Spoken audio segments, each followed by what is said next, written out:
Capítulo 11. O simbolismo do Natal.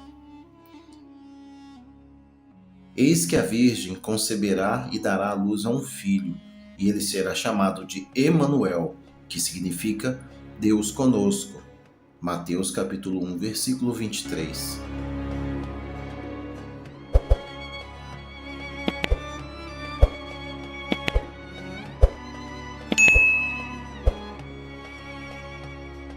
Uma das declarações mais controversas no Novo Testamento se diz respeito à Virgem Concepção e o subsequente nascimento de Jesus, uma concepção feita sem o envolvimento do homem. Está escrito que a Virgem concebeu um filho sem a ajuda do homem, então secretamente, sem esforço, deu à luz a sua concepção. Esta é a base sobre a qual repousa toda a cristandade. Se por um lado o mundo cristão é orientado a acreditar nessa história para que o homem creia no impossível e para poder expressar plenamente a sua grandeza, pelo outro, cientificamente o homem acaba se inclinando a descartar a Bíblia inteira por ser irreal, porque a razão não permitirá que ele acredite que o nascimento através de uma virgem seja fisiologicamente possível. Porém, a Bíblia é uma mensagem da alma e deve ser interpretada psicologicamente se o homem quiser descobrir a sua verdadeira simbologia. O homem deve ver a história como um grande drama psicológico, ao invés de um relato sobre fatos reais. Ao fazê-lo, ele irá descobrir que a Bíblia se baseia em uma lei que, se auto-aplicada, resultará em uma manifestação da expressão, transcendendo a realização dos seus sonhos mais sutis. Para aplicar esta lei de autoexpressão, o homem deve se desenvolver e se autodisciplinar para manter o fundamento que todas as coisas são possíveis para Deus. As principais datas destacadas no Novo Testamento, ou seja, o nascimento, a morte e a ressurreição de Jesus, foram marcadas cronologicamente para coincidir com certos fenômenos astronômicos. Os sábios que registraram esta história notaram que, em determinadas estações do ano, alterações benéficas na Terra coincidiram com mudanças astronômicas no céu. Ao escrever este grande drama psicológico, eles personificaram a história da alma como se fosse a biografia do homem. Baseado nessas mudanças cósmicas, eles dataram o nascimento e a ressurreição de Jesus de forma que estas datas também comunicassem e transmitissem essas mesmas alterações benéficas, a fim de que elas também ganhassem lugar psicologicamente na consciência do homem que segue a lei. Mesmo para aqueles que não conseguem entender isso, a história do Natal é uma das mais belas histórias já contadas. Quando desvendada à luz da simbologia e sabedoria, ela revela como se realiza o verdadeiro nascimento para todas as manifestações do mundo. Este nascimento virginal foi registrado como ocorrido em 25 de dezembro, ou como algumas sociedades o celebram, na véspera de Natal, à meia-noite do dia 24 de dezembro.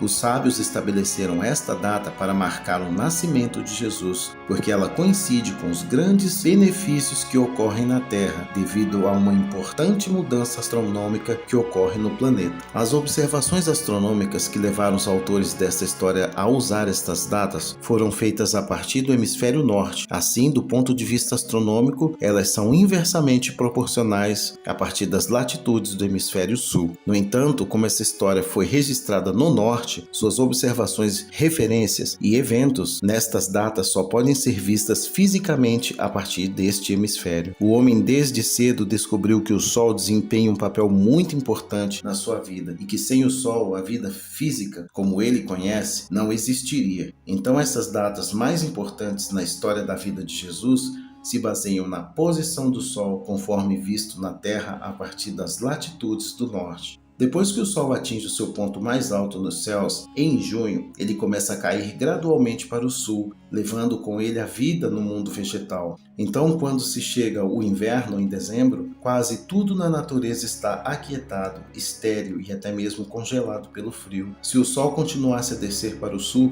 toda a natureza poderia ser congelada até a morte. No entanto, em 25 de dezembro, o Sol começa o seu grande movimento de retorno em direção ao norte, trazendo com ele novamente o calor da vida para o mundo, junto com a promessa da salvação. A cada dia que o Sol nasce mais alto nos céus, o homem ganha confiança de ser salvo da morte pelo frio e pela fome, pois ele sabe que enquanto o Sol se mover para o norte e atravessar o Equador, toda a natureza se erguerá com ele novamente, e que assim ele será ressuscitado de seu longo sono de inverno.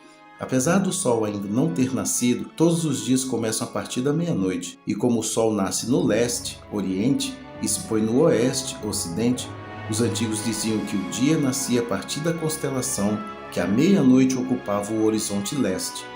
Na véspera de Natal, ou à meia-noite do dia 24 de dezembro, a constelação que aparece no horizonte é a constelação de Virgem. Então, por isso foi escrito que o Filho e o Salvador do mundo nasceu de uma virgem. Também foi registrado que esta Virgem Mãe estava viajando durante toda a noite e que ela parou em uma pousada, onde foi dado a ela o único lugar disponível para passar a noite, que ficava na manjedoura entre os animais. E lá onde os animais eram alimentados, os pastores encontraram a criança sagrada. Os animais no meio dos quais a Virgem Santíssima foi alojada são os animais das constelações do zodíaco. E nesse constante rodízio circular das constelações do zodíaco está a Virgem. E no movimento que a Terra realiza entre as constelações, que leva a um ano completo, toda a meia-noite do dia 24 de dezembro, a constelação de Virgem aparece no horizonte leste, onde o Sol e o Salvador do mundo começam sua jornada em direção ao norte. Psicologicamente, este nascimento ocorre no homem no dia em que ele descobre que a sua consciência é o Sol e o Salvador do seu mundo. Quando o homem descobriu o significado desta afirmação psicológica, eu sou a luz do mundo, ele vai perceber que o seu eu sou, ou a sua consciência, é o Sol da sua vida. O Sol que irradia luz e lhe permite ver as imagens sobre a tela do espaço. Estas imagens são a semelhança daquilo o que ele, como homem, é consciente de ser.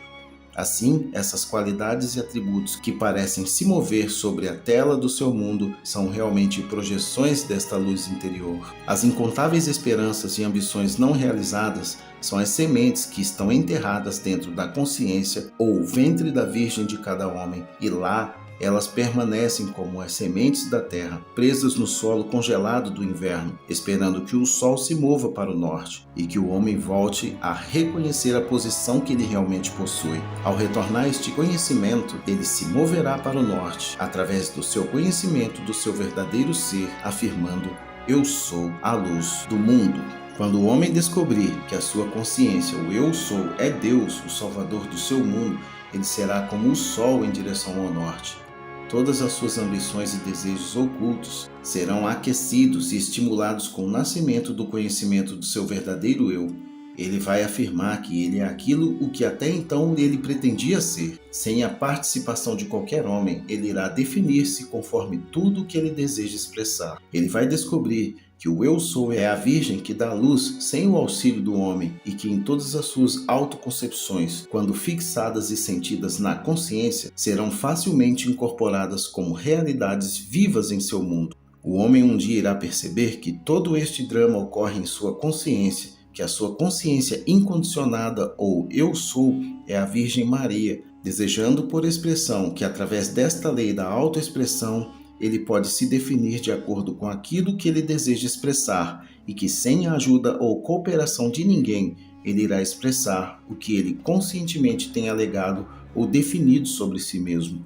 Ele então irá entender o porquê que o Natal é fixado em 25 de dezembro, enquanto que a Páscoa é uma data variável, porque toda a cristandade se baseia na Virgem Concepção, e descobrirá que a sua consciência é o ventre virgem, ou a noiva do Senhor, sendo auto-impregnado através de expressões para que, então, sem nenhuma assistência, ele consagre estas impressões como expressões em sua vida.